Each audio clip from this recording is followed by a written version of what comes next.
الرحمن الرحيم. هل أتى على الإنسان حين من الدهر لم يكن شيئا مذكورا إنا خلقنا الإنسان من نطفة أمشاج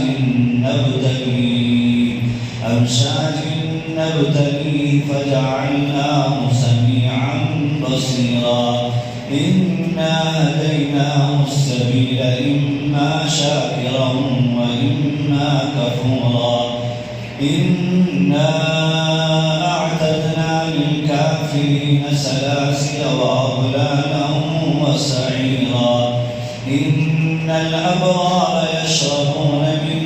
كأس كان مزاجها كافورا عينا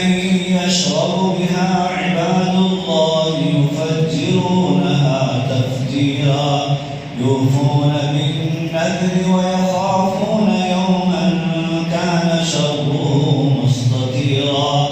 ويطعمون الطعام على حبه مسكينا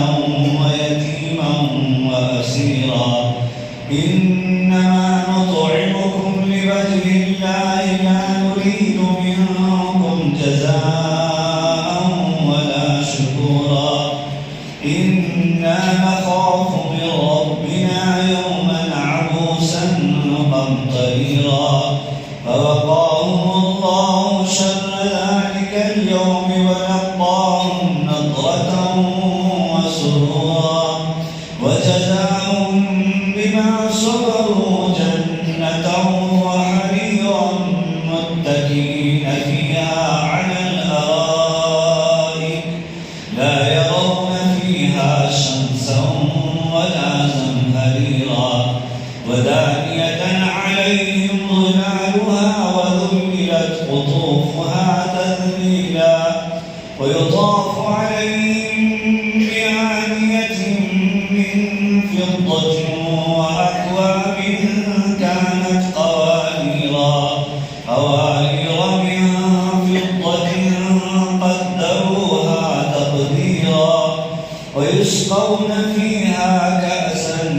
كان مزاجها زنجبيلا عينا فيها تسمى سلسبيلا ويطوف عليهم ولدان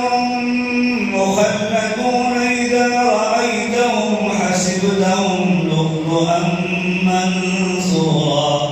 وإذا رأيت ثم رأيت نعيما وملكا كبيرا عاليهم ثياب سندس خضر واستبرق وحلوا أساور من فضة وسقاهم ربهم شرابا طهورا إن هذا كان لكم جزاء وكان سعيكم مشكورا إنا نحن نزلنا عليك القرآن تنزيلا واصبر لحكم ربك ولا تطع منهم آثما أو كفورا واذكر اسم ربك بكرة وأصيلا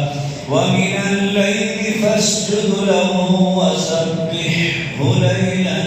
طويلا إن هؤلاء يحبون العاجلة ويذرون وراءهم يوما ثقيلا نحن خلقناهم وشددنا أسرهم وإذا شئنا بدلنا أمثالهم تبديلا إن هذه تذكرة فمن شاء اتخذ إلى ربه سبيلا وما تشاءون إلا أن يشاء الله إن الله كان عليما حكيما يدخل من يشاء والظالمين أعد لهم عذابا أليما. صدق الله العظيم.